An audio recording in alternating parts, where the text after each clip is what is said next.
Reena गखरवाडवा from science surface और हम CUET के लिए सीरीज बना रहे हैं। तो आज हमारी सीरीज का ये सेकेंड वीडियो है इलेक्ट्रोकेमिस्ट्री का। So let us get started with the chapter.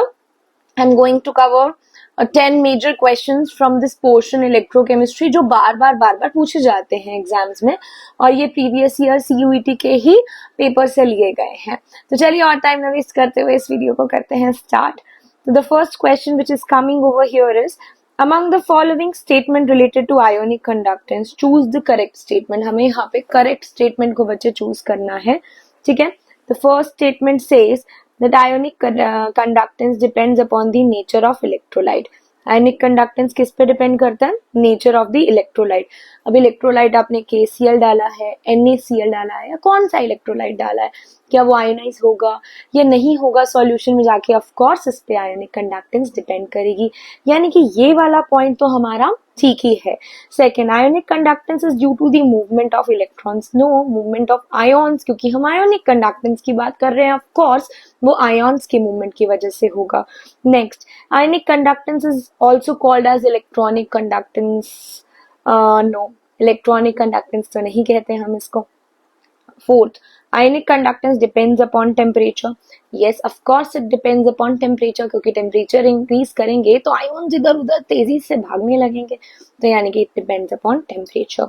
E, ionic conductance depends upon the nature of solvent. Of course, जिसमें आप डाल रहे हो इलेक्ट्रोलाइट को, अपने NaCl को, KCl को, उस सॉल्वेंट पे भी डिपेंड करेगा कि उसको वो कितना काम करने दे रहा है आपके इलेक्ट्रोलाइट को वहां पे।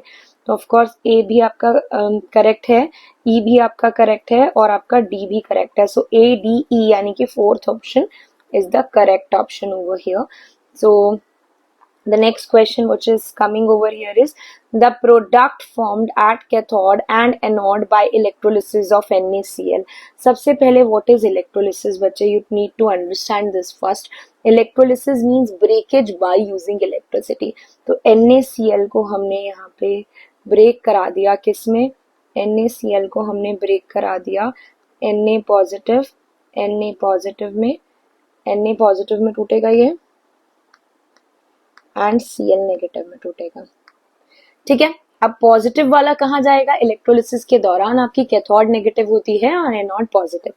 पॉजिटिव वाला आपका जाएगा नेगेटिव इलेक्ट्रोड, दैट इज आपका कैथोड पे जाएगा, और नेगेटिव वाला आपका पॉजिटिव इलेक्ट्रोड यानी कि आपका एनोड पे जाएगा, ठीक है बेटा।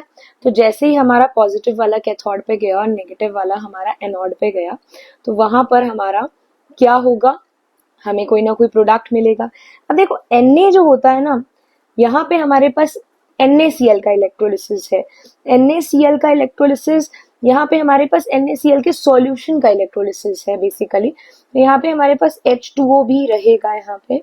तो एक NaCl जहाँ पे जाएगा Na पॉजिटिव, वहां H पॉजिटिव भी जाएगा H2O से। तो Na पॉजिटिव और H पॉजिटिव के बीच में यह कंपटीशन हो जाएगा कि कौन हमारा इवॉल्व होगा।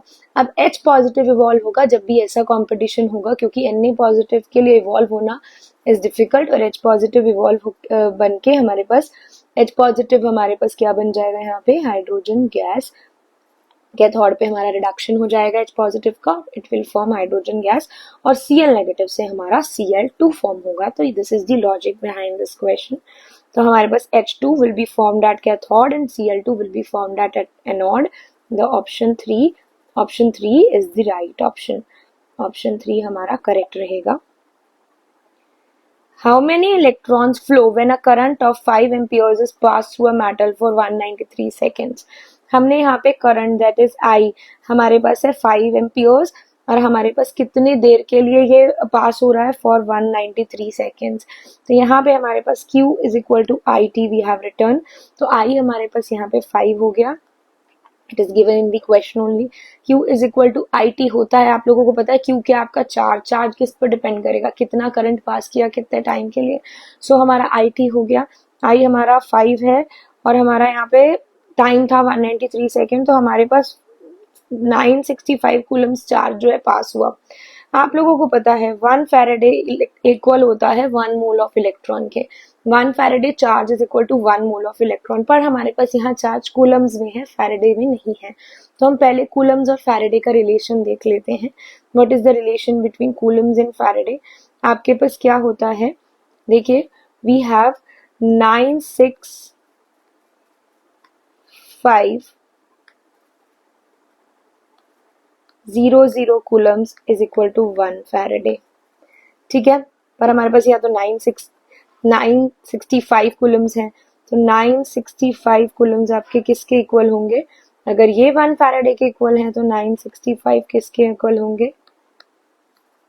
डिवाइडेड बाय 96500, ये मल्टीप्लाई है, ठीक है। तो ये हमारा ऐसे कैंसिल हो गया, 1/100 यानी कि 0.01 फैराडे के इक्वल, ठीक है। 0.01 फैराडे किसके इक्वल हो गया? Of course 0.01 mole of electron. अगर 1 फैराडे 1 मोल इलेक्ट्रॉन्स के इक्वल है तो 0.01 फैराडे इक्वल होगा 0.01 मोल ऑफ इलेक्ट्रॉन के equal.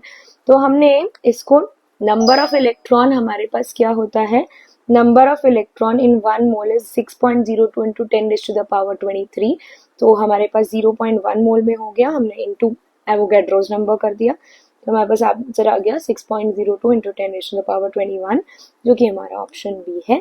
So option B is the correct answer over here. Clausius law of independent migration of ions is applicable. Clausius law of independent migration of ions किस पे applicable होगा? ये हमारे पास applicable होगा दोनों strong और weak electrolytes पे, दोनों पे। ये कहता है limiting molar conductivity किसी इलेक्ट्रोलाइट की किस पे डिपेंड करती है? Sum of the individual contribution from the anions and cations। मतलब कहने का है कि लिमिटिंग मोलर कंडक्टिविटी हमारी एक पूरे इलेक्ट्रोलाइट की क्या होगी? उसका कैटायन के ऊपर डिपेंड करेगी प्लस उसके एनायन पे डिपेंड करेगी, ठीक है। When lead storage battery is recharged, जब लेड स्टोरेज बैटरी को रिचार्ज किया जाता है तो इनमें से क्या होता है? इनमें से हमें करेक्ट ऑप्शन जो है सिलेक्ट करना है। तो यहाँ पे हमारे पास जब हमारे पास लेड स्टोरेज बैटरी रिचार्ज करते, देखो ये वाले जो हमारे पास लेड स्टोरेज बैटरी वाले जितने भी क्वेश्चंस होते हैं, इनकी इक्वेशंस हमें लर्न करनी पड़ती हैं। ये बैटरी वाला पार्ट जो है इलेक्ट्रोकेमिस्ट्री का, इसकी इक्वेशन छोड़ के मत जाना, इससे क्वेश्चन आ जाता है। तो जब हमारे पास एनोड होता है लेड स्टोरेज बैटरी के अंदर, हमारे पास PbSO4 हमारे पास एनोड पे है, जिसपे हमने वाटर डाला, PbO2 SO4 2 negative, H positive और 2 इलेक्ट्रॉन। और जो नेट सेल रिएक्शन है हमारे पास ड्यूरिंग रिचार्जिंग, आप नेट सेल रिएक्शन ही देख लीजिए, उसमें हमारा H2SO4 हमें बनता हुआ दिखाई देता है। अब एक बार हम ऑप्शंस देख लेते हैं रिचार्ज के। आपको मतलब क्या पता ऑप्शंस ही हमें डायरेक्ट पता लग जाए। लेड एक्ट्स एज एनोड, तो इससे रिचार्जिंग का तो इतना कुछ लेना देना नहीं है। PbO2 acts as anode, lead acts as cathode and PbO2 lead dioxide हमारे पास जो क्या है वो एनोड की तरह काम करेगा, उसका कोई लेना देना नहीं है इस चीज से। H2SO4 इज प्रोड्यूस्ड, हाँ ये हो सकता है कि हो सकता है क्या प्रोड्यूस हो रहा है हमारा, वो तो डिपेंड करेगा कि हमारी रिचार्जिंग की रिएक्शन क्या है उस पर। Of course 38% NH4Cl is used as electrolyte, वो तो होता ही है यूज, उससे रिचार्जिंग का क्या काम, रिचार्जिंग के दौरान यूज होगा क्या? नहीं, वो तो वैसे भी यूज होता है। Lead storage battery has an longer life than nickel, वो तो वैसे भी है बेटा। तो ऑप्शन तो हमारे पास वैसे भी एक ही बचा, that is H2SO4 is produce सी। तो यहाँ पे हमें अगर नहीं भी आती क्वेश्चन तो हम अपनी विजडम लगा के we can solve such kind of questions. अब आते हैं हमारे पास molar conductivity dash increases drastically on dilution. यहाँ पे हमारे पास मोलर कंडक्टिविटी किसकी इंक्रीज हो रही है ड्रास्टिकली ऑन डाइल्यूशन?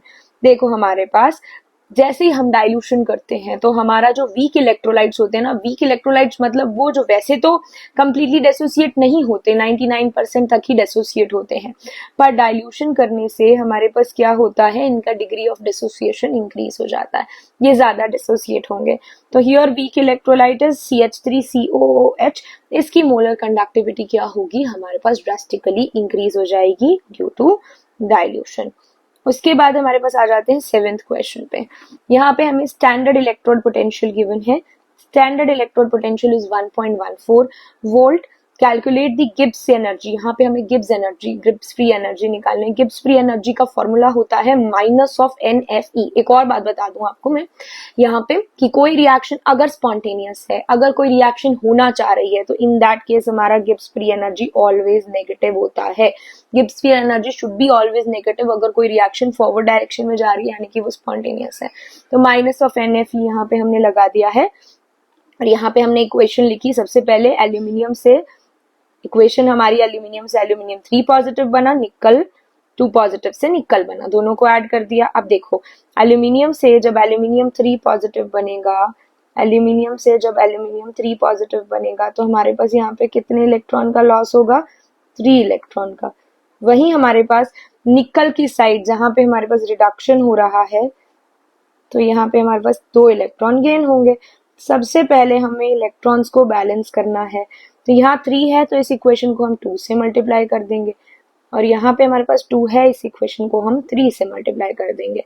तो हमारी इक्वेशन के अंदर इलेक्ट्रॉन्स बैलेंस हो जाएंगे और दोनों को हम ऐड कर लेंगे, तो 6 इलेक्ट्रॉन्स आएंगे जो कि हमारे दोनों साइड से कैंसिल हो जाएंगे। तो n = 6 है यहाँ पे, -(NFE) यानी कि -6 इंटू जो हमारा फैराडेज कांस्टेंट 96500 इंटू हमारे को E यहाँ पे गिवन है। तो जो आंसर आएगा जूल्स पर मोल में वो हमारा डेल्टा जी का वैल्यू होगा। अगेन आई एम टेलिंग कोई रिएक्शन स्पॉन्टेनियस है, अब वो होएगी तो उसमें हमारे पास डेल्टा जी नेगेटिव होगा। यहाँ पे हमें lambda m for NaCl molar conductivity यानी कि NaCl, HCl, CH3, COONA की हमें सबकी जो है गिवन है। ठीक है, हमें यहाँ पे लिमिटिंग मोलर कंडक्टिविटी निकालनी है CH3 COOH यानी कि एसिटिक एसिड की। यहाँ पे आपको लिमिटिंग मोलर कंडक्टिविटी की इस टाइप के क्वेश्चंस बहुत इजी लगेंगे, तोड़ मरोड़ के हो जाते हैं सॉल्व। यानी कि पहले देखो कि यहाँ पे हम किनको ऐड करें और CH3 COOH बन जाए। इन दोनों को ऐड करें HCl और CH3 COONA को, क्योंकि यहाँ पे H पॉजिटिव होगा और यहाँ पे CH3 COO नेगेटिव होगा। तो यहाँ से हमें ये तो मिल जाएगा, एसिटिक एसिड पर हमारा NaCl एक्स्ट्रा होगा, तो NaCl को आप माइनस कर दोगे। तो ये हमने इक्वेशन यूज की और हमारा option 3 is the correct answer. कोई भी डाउट होता है बेटा आप कमेंट सेक्शन पे ले सकते हैं। Question is the variation of हमारा यहाँ lambda m molar conductivity with concentration raised to the power, यहाँ पे हम concentration raised to the power half यानी कि स्क्वायर रूट ऑफ कॉन्सेंट्रेशन जिसे हम कहेंगे। सी फॉर स्ट्रॉन्ग इलेक्ट्रोलाइट, हमें यहाँ स्ट्रॉन्ग इलेक्ट्रोलाइट का ग्राफ बताना है। जब स्ट्रॉन्ग इलेक्ट्रोलाइट का ग्राफ हम लिखते हैं ना बेटा, तो ऑलवेज स्ट्रॉन्ग इलेक्ट्रोलाइट का ग्राफ कुछ ऐसा होता है इन दोनों का कि वो एक्स्ट्रापोलेशन से you can find out the limiting molar conductivity. Graph को ऊपर से टच करने पे आप लिमिटिंग मोलर कंडक्टिविटी और डिक्रीजिंग ग्राफ होता है। तो ये देखिए डी ग्राफ है जिसमें हमें नेगेटिव स्लोप दिख रहा है, डिक्रीजिंग ग्राफ, और यहाँ पे अगर हम यहाँ पे इसको थोड़ा एक्स्ट्रापोलेट कर दें ग्राफ को तो हमें लिमिटिंग मोलर कंडक्टिविटी मिल जाती है। यानी कि इनफाइनाइट डाइल्यूशन पे हमारी लिमिटिंग मोलर कंडक्टिविटी क्या होगी हम बता सकते हैं। Option D is the correct answer. Identify the correct equation for EMF of the cell at equilibrium. Equilibrium पे हमारा EMF क्या होगा सेल का। देखिए हमारे पास अगर मैं जाऊं इक्वेशन को देखूं, नर्स्ट इक्वेशन को हमारी, तो नर्स्ट इक्वेशन हमारी क्या कहती है, नर्स्ट इक्वेशन हमारी कहती है E cell is equal to E naught cell हमारा -2.303, क्योंकि इक्विलिब्रियम है तो log ऑफ Kc हो जाता है हमारा यहाँ पे, divided by 2.303 log of Kc divided by NF। ठीक है, ये होता है हमारा इक्वेशन। और इक्विलिब्रियम पे हमारे पास ये जो E सेल है ना बच्चे, E cell will be 0। E cell 0 होते ही हमारे पास क्या होगा, E नॉट सेल इसके इक्वल हो जाएगा, तो यानी कि फर्स्ट इज राइट। और डी हमारा E naught cell is equal to E reduction cathode होता है minus E reduction anode. Reduction anode मतलब राइट साइड वाला हमारा हमेशा कैथोड होता है, लेफ्ट साइड वाला हमारा एनोड होता है। Anode left side oxidation negative electrode, ये हमेशा याद रखना, anode left side oxidation negative electrode. पर अगर इलेक्ट्रोलिटिक सेल है तो हमारा एनोड वहां पे पॉजिटिव हो जाता है, नेगेटिव नहीं होता। तो यहाँ पर क्योंकि we are not talking about electrolytic cell, कहीं मेंशन नहीं है, तो E naught cell is E naught right minus E naught left is correct. तो A और D दोनों करेक्ट है, यानी कि ऑप्शन हमारे पास यहाँ पे क्या आ रहा है, ऑप्शन पर यहाँ पे 1 में A एंड D होगा, instead of A and C, क्योंकि सी तो हमारा वैसे भी इनकरेक्ट है, R T by N F होना चाहिए यहाँ पे, ठीक है। तो ऑप्शन ए एंड डी होना चाहिए ऑप्शन में, तो there is a slight mistake, यहाँ पे ए एंड डी होना चाहिए, तो A and D is correct हम कहेंगे इन दैट केस। तो आई होप आपको ये सारे क्वेश्चंस क्लियर होंगे। Thank you so much.